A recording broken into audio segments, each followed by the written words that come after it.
का जो भाग है वो अष्टसिद्धि, शिवलिंग के मध्य का जो भाग है नवनिधि।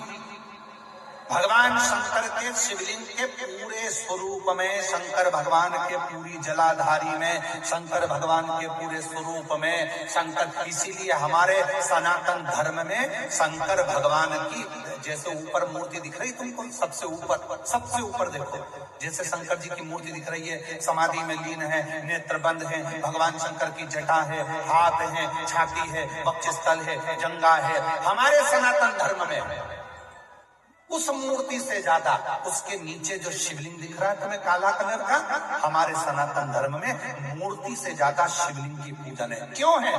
क्योंकि इस केवल अगर मूर्ति होती तो उसमें केवल शिव होते, और अगर शंकर का शिवलिंग है तो इसमें 33 कोटि देवता, अष्ट सिद्धि, नवनिधि, 64 योगिनी, 33 कोटि देवता, जगत जननी जगदम्बा, गणेश, कार्तिकेय, अशोक सुंदरी, जया, विषहरा, शामली बारी, गौतली, देव, ये सबके सब एक ही शिवलिंग में है। इसलिए हमारे सनातन में शिवलिंग की मूर्ति है। इसलिए हमारे सनातन में शंकर भगवान के शिवलिंग की प्रधानता, हमारे सनातन धर्म में शिवलिंग की प्रधानता मानी गई है कि इसलिए भगवान, अगर हम तो यहाँ तक कहते हैं जिन बेटा बेटी को अगर कोई सफलता नहीं मिल रही है, मेहनत तो 4 गुना करो, परिश्रम 4 गुना करो, इधर उधर भटकना छोड़ो और मेहनत, अपना कर्म, अपनी मेहनत, अपना परिश्रम बढ़ाओ, और रोज शंकर भगवान के मंदिर में जाकर जब जल चढ़ाओ तो अपनी हथेली को शिवलिंग से थोड़ा सा लगाने का प्रयास करो। अष्ट सिद्धि, नवनिधि तुम्हारे घर में आना प्रारंभ हो जाती है। अष्ट सिद्धि हम क्यों कहते हैं? जल चढ़ाने जाओ, जल चढ़ाकर वापिस आओ तो थोड़ा सा जल घर लेकर आओ, दरवाजे पर छीटो। क्यों कहते हैं? क्योंकि शंकर भगवान के शिवलिंग में अष्ट सिद्धि, नवनिधि, 64 योगिनी, देवी देवता, माता, गणेश, रिद्धि सिद्धि, अमोर प्रमोद, शुभ लाभ सब उस शिवलिंग के अंतर्गत है। जल चढ़ाते हैं, उसका भाग थोड़ा सा लाकर अपने घर में जब प्रोक्षण करते हैं तब अपने आप सारे कार्य सफल होना प्रारंभ हो जाते हैं। उस शिवलिंग में उस शिवलिंग में वो तप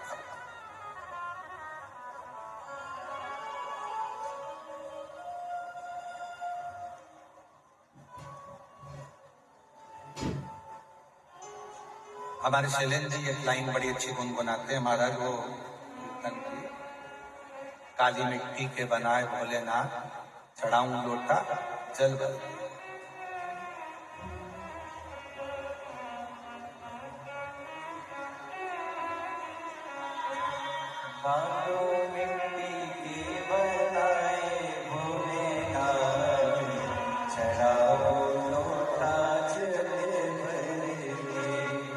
काली मिट्टी के बनाए चढ़ाऊं लोटा,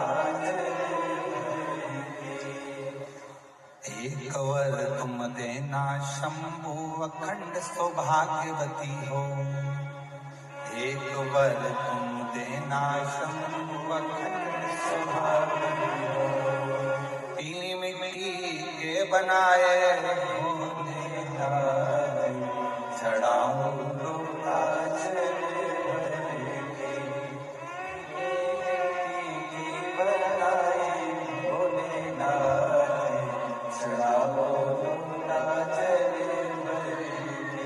शिव से एक पार्थिव शिवलिंग का निर्माण, पार्थिव पूजन की महत्वता, पार्थिव पूजन का वर्णन हमारे यहाँ बड़ा विस्तार से किया, बड़ा। हमारे बीच में यवतमाल से स्वामी जी पधारे हैं, एक बार जोरदार ताली बजाकर उनका स्वागत करते हैं। पार्थिव लिंग का पूजन, पार्थिव लिंग का निर्माण, पार्थिव लिंग की शिव शंकर।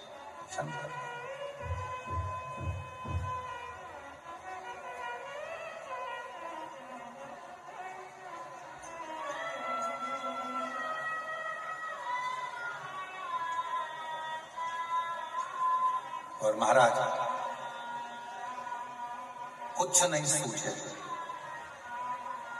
चारों तरफ जब दुख ही दुख दिख रहा, कष्ट ही कष्ट दिख रहा, एकांत में बैठकर मेरे उज्जैनी नरेश, मेरे महाकाल राजा को थोड़ा याद करना प्रारंभ करना, तुम्हारा क्लेश, तुम्हारी अशांति, तुम्हारा दुख धीरे धीरे समाप्त होना चालू हो जाएगा। समाप्त।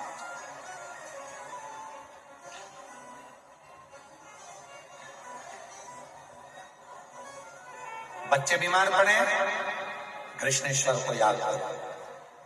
हमारे 12 ज्योतिर्लिंग भारत की भूमि पर जो है, एक एक ज्योतिर्लिंग हमको ऊर्जा देता है। दुख है, तकलीफ है, कष्ट है, टेंशन है, उज्जैनी नरेश महाकाल राजा को याद करो। संतान अगर दुखी है, कृष्णेश्वर भोलेनाथ को याद करो। दुनिया ताने देती है, गाली देती है, अपशब्द कहती है, अपयश मिलता है, त्र्यंबकनाथ को याद करो। हाँ बेल मुझे मार, कोई ना कोई परेशानी रोज की आ रही है तो भीमा शंकर को याद करो। भीमा शंकर।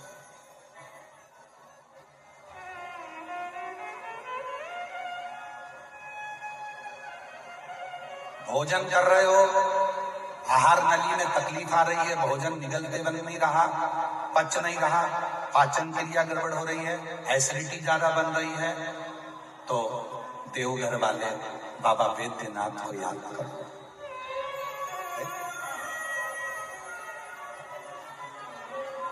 नेत्रों में तकलीफ हो रही है, सोमनाथ को याद करो।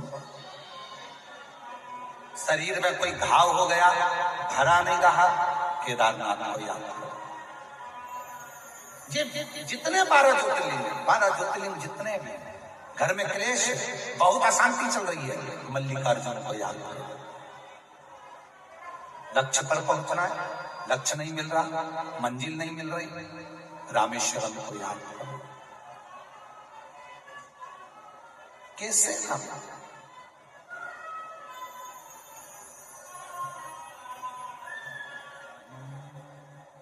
अब दया करो है भोलेनाथ, मस्त रहूं तेरी मस्ती में। अब दया करो है भोलेनाथ, मस्त रहूं तेरी मस्ती में। मेरे सिर पर रख दो अपना, मस्त रहूं तेरी मस्ती में। मेरे सिर पर रख दो अपना,